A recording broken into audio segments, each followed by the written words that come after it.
Sources of current में हमने effects of current जो थे इसमें हमने 3 इफेक्ट्स जो हैं वो स्टडी कर लिए थे। 3 इफेक्ट के नाम हमने पढ़े थे सिर्फ। इसमें जो पहला इफेक्ट था हीटिंग इफेक्ट, उसको हमने स्टडी किया था और उसकी हमने अभी इक्वेशन निकाली थी H = I²R/T। ठीक है ना। अब हम दूसरे इफेक्ट को स्टडी करते हैं जो कि है हमारे पास मैग्नेटिक इफेक्ट। क्या है जी? Magnetic effect. अच्छा देखिए, जब भी हमारे पास किसी भी वायर के अंदर से करंट पास करता है तो उस वायर के इर्द गिर्द जो स्पेस होती है वहाँ पे मैग्नेटिक फील्ड क्रिएट हो जाती है। जब भी किसी वायर के अंदर से हमारे पास इलेक्ट्रिक करंट पास करता है तो उस वायर के इर्द गिर्द एक मैग्नेटिक फील्ड पैदा हो जाती है और ये जो मैग्नेटिक फील्ड पैदा होती है ये करंट के मैग्नेटिक इफेक्ट की वजह से पैदा होती है। ठीक है जी, इसको लिख लेते हैं। Whenever current passes through a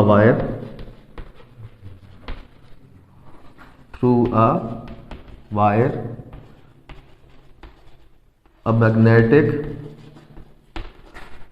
field is set up in the surrounding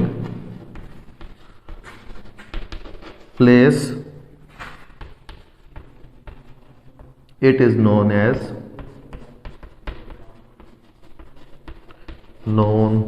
as magnetic effect of current. ठीक है जी। जब भी हमारे पास किसी वायर के अंदर से या किसी कंडक्टर के अंदर से हमारे पास इलेक्ट्रिक करंट पास करता है या किसी भी बॉडी से करंट पास करता है जो कंडक्टर होती है, तो उसके इर्द गिर्द जो स्पेस होती है वहाँ पे मैग्नेटिक फील्ड प्रोड्यूस होती है और ये मैग्नेटिक फील्ड जो प्रोड्यूस होती है ये मैग्नेटिक इफेक्ट ऑफ करंट की वजह से प्रोड्यूस होती है। समझ आ गई इसकी? ठीक है। अच्छा, अब इस मैग्नेटिक फील्ड की स्ट्रेंथ कितनी होगी, यानी कि जो सराउंडिंग प्लेस में जहाँ से करंट पास कर रहा है, अगर इस चाक के अंदर से मिसाल के तौर पर ये हमारे पास कॉपर की वायर है छोटी सी, इसके अंदर से अगर करंट पास कर रहा है तो इसके इर्द गिर्द जो मैग्नेटिक फील्ड प्रोड्यूस होगी उसकी स्ट्रेंथ कितनी होगी, वो जो है वो इन 2 चीज़ों पर डिपेंड करती है। Strength of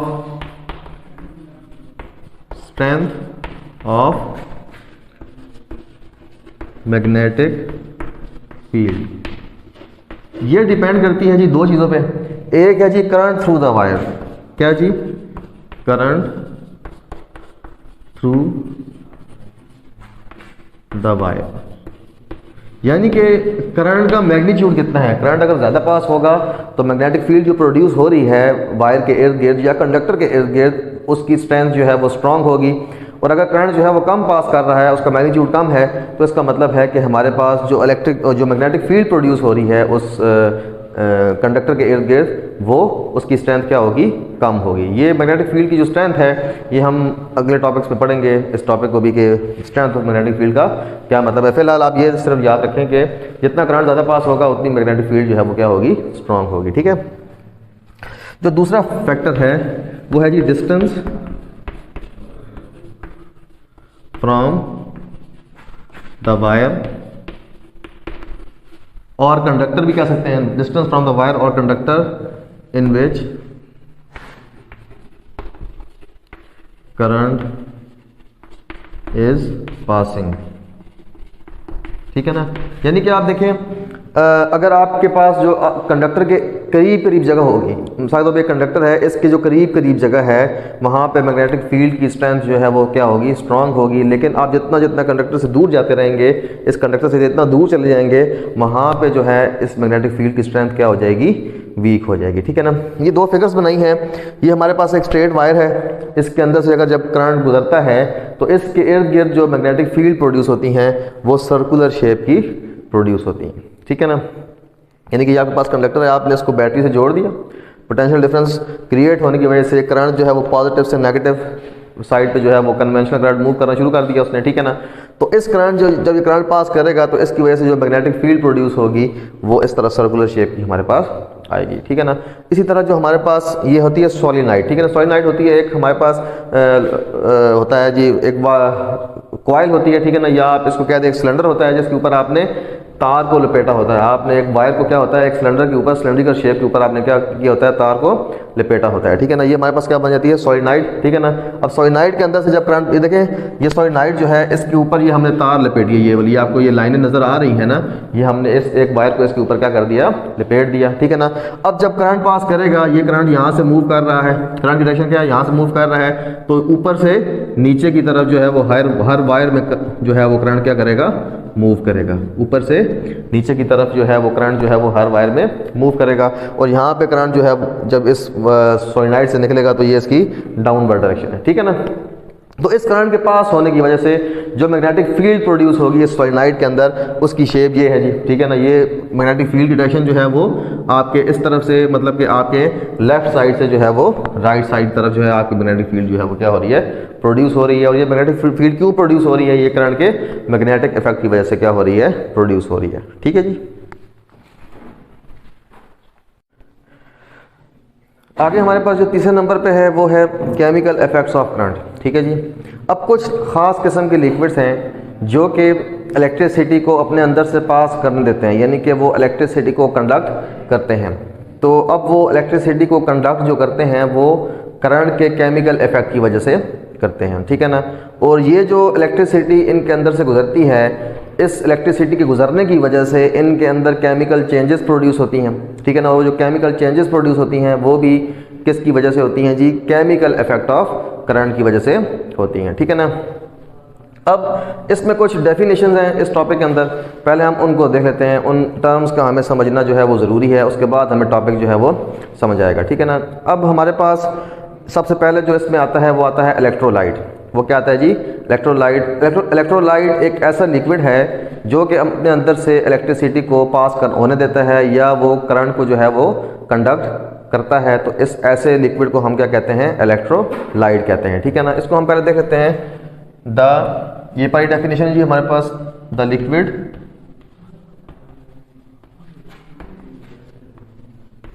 which conduct electricity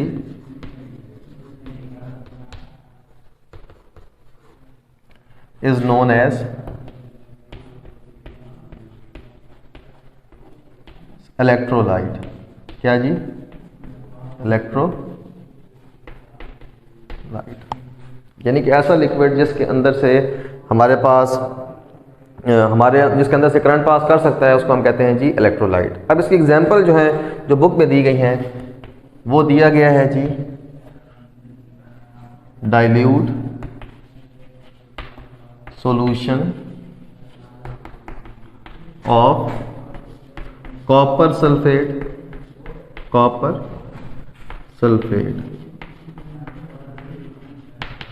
ठीक है जी। और दूसरी एग्जांपल दी है जी इसमें, दूसरी एग्जांपल है हमारे पास sulphuric acid, dilute sulphuric acid. मतलब कि ये आपके पास प्योर फॉर्म में नहीं है, ये सोल्यूशन की फॉर्म में, ठीक है ना। सोल्यूशन आपको पता है उसमें एक सोल्यूट होता है और एक सॉल्वेंट होता है सोल्यूशन के अंदर, ठीक है ना।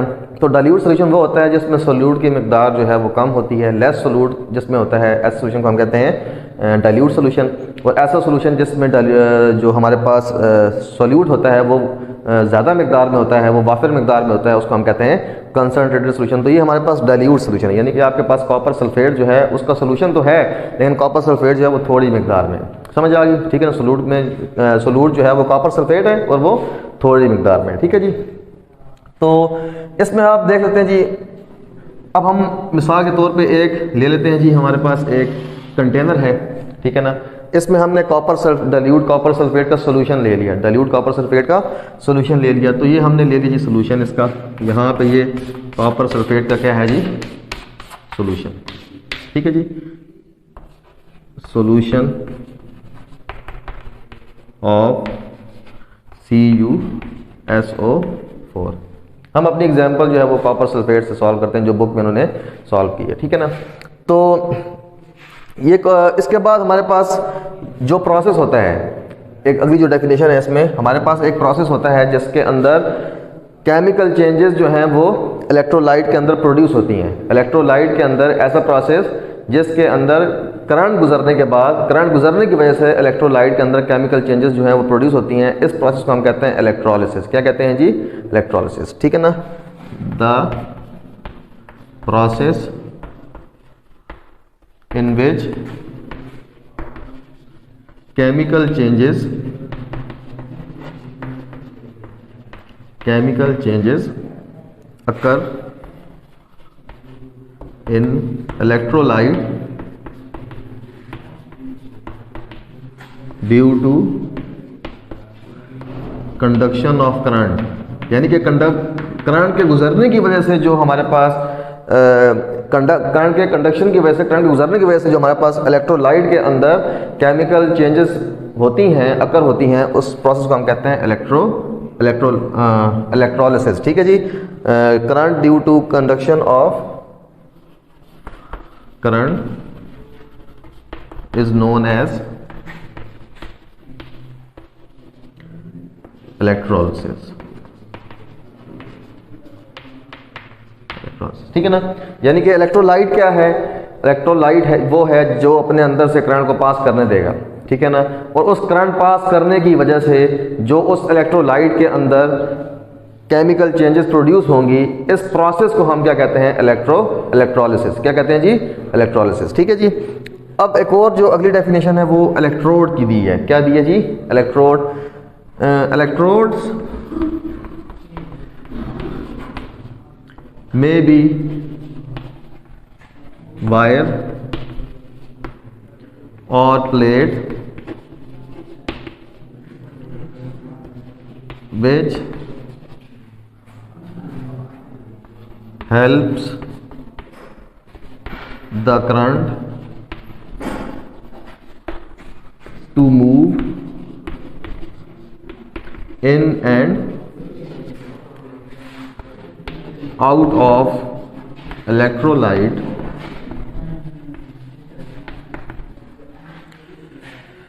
इलेक्ट्रोड्स जो है ना हमारे पास या तो वायर की शेप में होते हैं या तो प्लेट की शेप में होते हैं। ठीक है ना। और ये बने किससे होते हैं? मेटल से बने होते हैं। ये वायर जो है किसकी होती है? मे भी आप यहाँ लिखते हैं मेटालिक। क्या जी? मेटालिक। यानी कि मेटल की वायर होती है या मेटल की प्लेट होती है जो कि क्या करती है?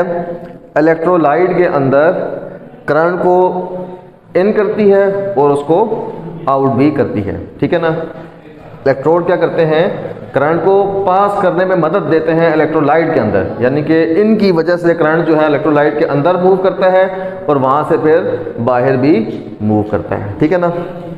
तो ये हमारे पास ऐसे मेटालिक वायर्स या प्लेट्स जिनकी वजह से करंट जो है वो इलेक्ट्रोलाइट के अंदर और बाहर मूव करता है, उसको हम क्या कह देते हैं? इलेक्ट्रोड कह देते हैं। क्या कह देते हैं जी? इलेक्ट्रोड। अच्छा, हमने यहाँ पे जो सोल्यूशन लिया है CuSO4, क्या लिया जी? CuSO4। अब इसका सोल्यूशन हमने लिया है ना, यानी कि इसको हमने हल किया है, पानी के अंदर ही हमने क्या कर दिया? हल कर दिया। ठीक है ना। तो अब ये CuSO4 जब पानी में हल हो जाएगा तो इसके दो तरह के आयंस बन जाएंगे, ये अपने आयंस में कन्वर्ट हो जाएगा। ठीक है ना। आयोनाइज हो जाएगा। इसके आयंस कौन कौन से होंगे जी? एक हो जाएगा Cu2 पॉजिटिव आयन। ठीक है ना। और दूसरा हो जाएगा SO4 2 नेगेटिव आयन। यानी कि जब CuSO4 को हम डाइल्यूट सोल्यूशन लेंगे, पानी के अंदर उसको हल करेंगे, तो इसकी वजह से हमारे पास क्या हो जाएगा कि ये अपने आयंस में तब्दील होगा, Cu2 पॉजिटिव और SO4 2 नेगेटिव के अंदर। ठीक है ना।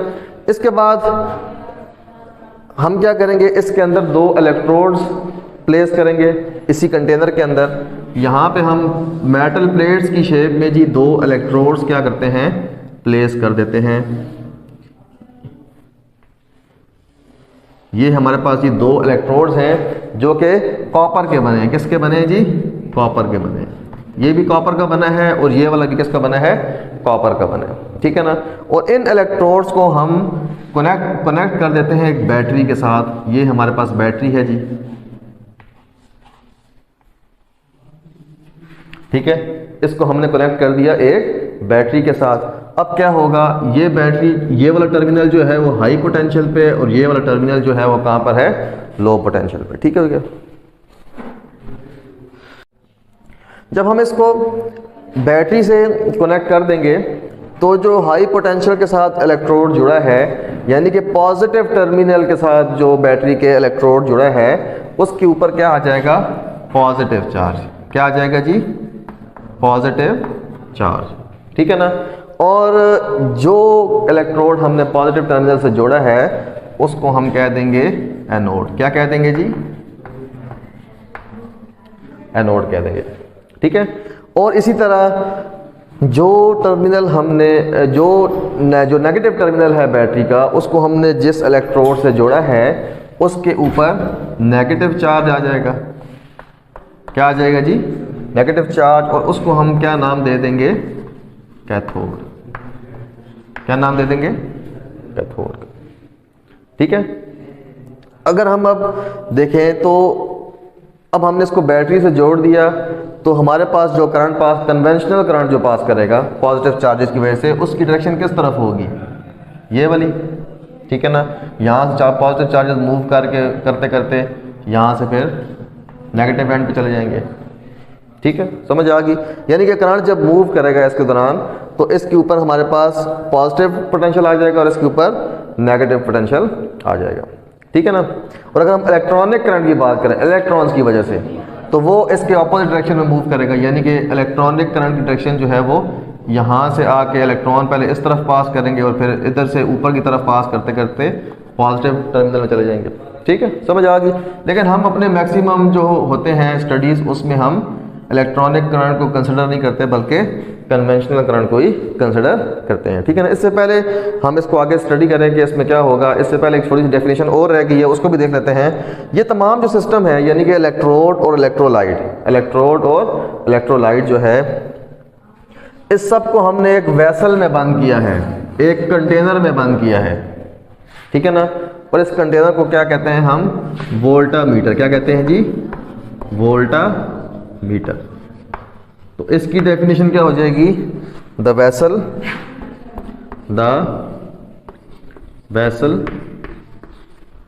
containing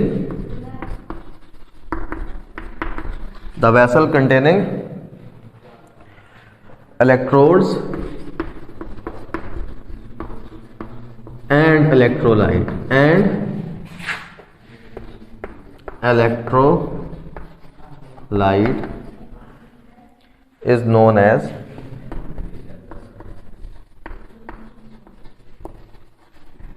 is known as voltameter. क्या जी, वोल्टामीटर। ठीक हो गया। अब हम देखते हैं जब ये करंट पास करेगा इसके अंदर से तो केमिकल चेंज कैसे आएगी। ठीक है ना, उसको हम देखते हैं। पहले हम अपने इस इलेक्ट्रोड को स्टडी करते हैं जो कि नेगेटिव टर्मिनल से जुड़ा हुआ है। ठीक है ना। इसके ऊपर हमारे पास कौन कौन से रिएक्शन हो सकते हैं। ठीक है ना। ये मैं इसको मिटा के यहाँ लिख देता हूँ, जगह वहाँ पे नहीं है। ठीक है ना। इसमें आप देखें कि हमारे पास जब हम स्टडी करते हैं कैथोड को, किसको स्टडी करते हैं, कैथोड को। कैथोड पे कौन से चार्जेस हैं, नेगेटिव चार्जेस। और हमारे पास जो इलेक्ट्रोलाइट है, जो उसका सोल्यूशन है, उसमें दो तरह के चार्जेस हैं। एक पॉजिटिव चार्जेस हैं कॉपर के, जिसको क्यूपरस आयन हम कहते हैं। ठीक है जी। और दूसरे चार्जेस हैं नेगेटिव SO4 नेगेटिव के, जिनको हम कहते हैं सल्फेट आयन। क्या कहते हैं जी, सल्फेट आयन। ठीक है। अब क्योंकि नेगेटिव चार्जेस जो हैं वो पॉजिटिव आयन को भी तरफ खींचेंगे, तो ये जो कॉपर के चार आयन्स हैं ये मूव कर जाएंगे कैथोड की तरफ मूव कर जाएंगे। आगे समझ के नहीं आगे। ठीक है। तो हमारे पास जो कैथोड पे रिएक्शन होगा एट कैथोड। ठीक है जी। अब कैथोड पे जो रिएक्शन हमारे पास होगा, इसमें जो क्यूपरस आयन है ये मूव कर जाएंगे नेगेटिव इलेक्ट्रोड की तरफ। तो जब ये नेगेटिव इलेक्ट्रोड की तरफ जाएंगे तो यहाँ पे इलेक्ट्रॉन्स मौजूद हैं। यहाँ पे क्या मौजूद हैं, इलेक्ट्रॉन्स। ठीक है ना। तो अब Cu2 पॉजिटिव का मतलब है कि इसके पास दो इलेक्ट्रॉन्स की कमी है, कमी है, इसको 2 इलेक्ट्रॉन ज़रूरत है अपने आयन से एटम में कन्वर्ट होने के लिए।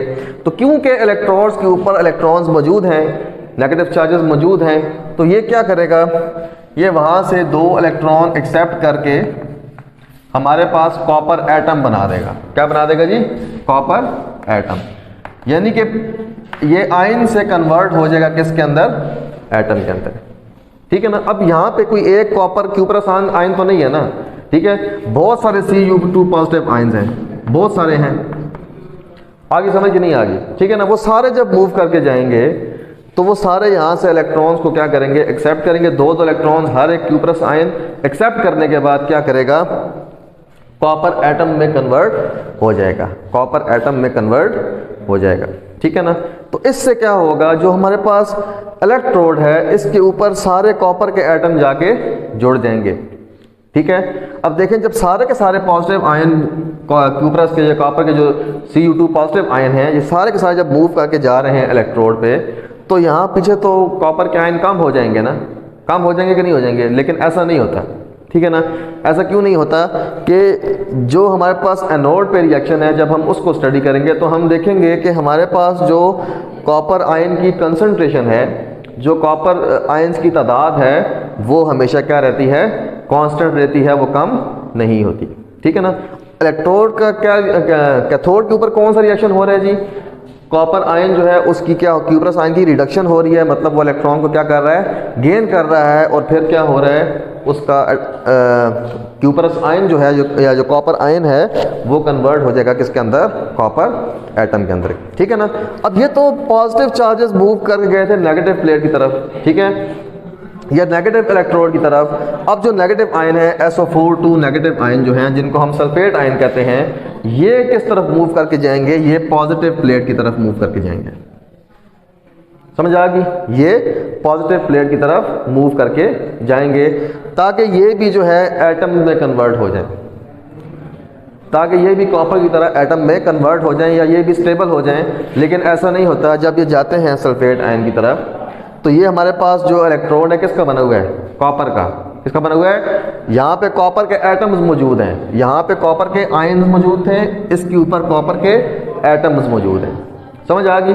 तो ये जब SO4 नेगेटिव इस तरफ मूव करता है, तो ये क्या करते हैं? इस कॉपर की प्लेट के ऊपर से कॉपर एटम निकलते हैं बाहर, कॉपर एटम बाहर निकलते हैं। लेकिन जो इसके ऊपर पॉजिटिव पोटेंशियल है, वो कॉपर के वैलेंस इलेक्ट्रॉन को निकाल देता है, कॉपर के वैलेंस इलेक्ट्रॉन को निकाल के उसको आयन्स में तब्दील कर देते हैं। आगे समझ के नहीं? यहाँ पे कॉपर के न्यूट्रल एटम मौजूद हैं, कॉपर के न्यूट्रल एटम मौजूद हैं। जब सल्फेट आयन यहाँ मूव करता है, तो ये जो इलेक्ट्रोड है, इसका पॉजिटिव पोटेंशियल इस कॉपर एटम जो न्यूट्रल है, इसके अंदर से 2 इलेक्ट्रॉन को निकाल के इसको 2 पॉजिटिव आयन में तब्दील कर देता है। आगे समझ के नहीं आ गई? जब ये कॉपर जो इस इलेक्ट्रोड में मौजूद है, कॉपर का एटम जो इलेक्ट्रोड में मौजूद है, वो जब आयन में तब्दील होता है, तो आयन में तब्दील होने की वजह से वो इस नेगेटिव आयन की अट्रैक्शन में आ जाता है, नेगेटिव आयन की अट्रैक्शन में आ जाता है, और वो मूव कर जाता है किस तरफ? सॉल्यूशन की तरफ मूव कर जाता है। आगे समझ के नहीं आ गई? यानी कि कॉपर एटम जो है इस एनोड के ऊपर कॉपर आयन में तब्दील होकर इस इलेक्ट्रोलाइट सॉल्यूशन की तरफ क्या करेंगे? मूव कर जाएंगे। तो जितने कॉपर जो हैं हमारे पास मूव करके नेगेटिव क्यूप्रस आयन, सॉरी, जो कॉपर के आयन है क्यूप्रस आयन जो हैं, जितने क्यूप्रस आयन जो है वो मूव करके नेगेटिव कैथोड की तरफ मूव कर रहे होंगे, उतने ही जो कॉपर के एटम्स हैं वो आयन में कन्वर्ट होके किस तरफ मूव कर रहे होंगे? इलेक्ट्रोलाइटिक सॉल्यूशन के अंदर मूव कर रहे होंगे, जिसकी वजह से जो क्यूप्रस आयन है उनकी कंसंट्रेशन क्या रहेगी? सेम रहेगी। उनकी तादाद में कमी वाकई नहीं होगी, क्योंकि जितने आयन जा रहे होंगे उतने ही आयन इस इलेक्ट्रोड से सॉल्यूशन में आ रहे होंगे। ठीक है ना। तो अब एनोड पे क्या रिएक्शन होगा हमारे पास? एट एनोड पे हमारे पास क्या रिएक्शन होगा? जो SO4 नेगेटिव आयन थे, वो किससे मिल जाएंगे? Cu2 पॉजिटिव आयन से, क्यूप्रस आयन से, यानी कि सल्फेट आयन जो है वो क्यूप्रस आयन से मिल जाएंगे, और हमारे पास क्या बन जाएगा? CuSO4 दोबारा हमें वापस मिल जाएगा। आगे समझ के नहीं आई? इसी तरह ये प्रोसेस जारी रहेगा और हमारे पास जो क्यूप्रस आयन है उनकी जो कंसंट्रेशन है वो सॉल्यूशन के अंदर क्या रहेगी, कांस्टेंट रहेगी। क्या रहेगी जी, कांस्टेंट रहेगी। ठीक है ना। अब ये प्रोसेस जो है केमिकल इफेक्ट जो है ये हम किस में यूज़ करते हैं, ये हम यूज़ करते हैं जी इलेक्ट्रोप्लेटिंग में। इलेक्ट्रोप्लेटिंग में। अब इस प्रोसेस में हम क्या करते हैं, ये वो प्रोसेस है the process in which thin layer of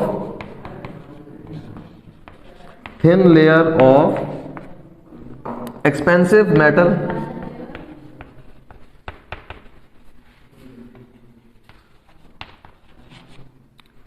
is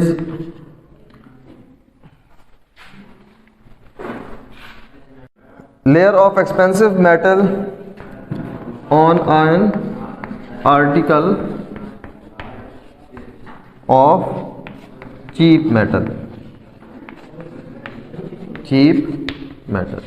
यानी कि ऐसा प्रोसेस जिसमें हम एक पतली सी लेयर चढ़ा देते हैं किसी एक्सपेंसिव मेटल की, किसी चीप मेटल यानी कि सस्ती मेटल के ऊपर। किसी महंगी जो मेटल होती है हमारे पास, गोल्ड होता है, प्लाटिनम होता है, उसकी जो हम लेयर होती है पतली सी, वो चढ़ा देते हैं किसके ऊपर, किसी सस्ती सी मेटल के ऊपर, ताकि वो खूबसूरत दिखाई दे, ताकि वो क्या दिखाई दे, खूबसूरत दिखाई दे। इस प्रोसेस को हम कहते हैं इलेक्ट्रोप्लेटिंग। जैसे वो आर्टिफिशियल जेवरात बनते हैं ना, तो वो इलेक्ट्रोप्लेटिंग के ज़रिए बनते हैं। ठीक है ना। वो कैसे होगा, यहाँ पे तो हमने क्या किया था, कॉपर के इलेक्ट्रोड लिए थे। ठीक है ना। अगर हमने मिसाल के तौर पे गोल्ड ही की लेयर चढ़ानी है किसी मेटल के ऊपर, तो हम क्या करेंगे, हम अपने कैथोड को जो है वो क्या किसका बना देंगे, इलेक्ट्रोड्स को गोल्ड का बना देंगे। और ये प्रोसेस जो है, इस प्रोसेस के ज़रिए जो है, अब देखें कैथोड पे आगे कॉपर जमा हो रहा था ना, कैथोड पे जो कॉपर था वो 2 इलेक्ट्रॉन एक्सेप्ट करके यहाँ पे आगे जमा हो रहा था ना। ठीक है ना। यानी कि आखिर में इस प्रोसेस के एंड पे आपके पास क्या होगा, इस इलेक्ट्रोड पे सारा का सारा कॉपर जमा हो जाएगा। ठीक है। तो आप क्या करेंगे, आप इस कैथोड को क्या किसका बना देंगे जी, गोल्ड का बना देंगे। तो यहाँ से गोल्ड के पार्टिकल जो है वो खुद ब खुद आके इसके ऊपर क्या हो जाएंगे, जुड़ जाएंगे। यानी कि जिस मेटल को आपने इलेक्ट्रोप्लेट करना होता है उसको आप क्या बना देते हैं, कैथोड बना देते हैं। क्या बना देते हैं जी, कैथोड। और जो महंगी मेटल होती है उसको आप क्या बना देते हैं जी, इलेक्ट्रोलाइट बना देते हैं। क्या बना देते हैं, इलेक्ट्रोलाइट। और वो इलेक्ट्रोलाइट मिसाल के तौर पे गोल्ड आपका इलेक्ट्रोलाइट था, ठीक है ना, और जो मेटल जिसके ऊपर आपने लेयर चढ़ानी थी वो आपने बना दी इलेक्ट्रोड। तो गोल्ड जो है क्या करेगा, वो उसके आयन जो हैं गोल्ड के वो आके इस मेटल के ऊपर क्या करेंगे, चिपक जाएंगे, जिससे आपकी जो है वो एक पतली सी लेयर जो है वो इस मेटल के ऊपर प्रोड्यूस हो जाएगी। आगे समझ के नहीं आगे। ठीक है जी।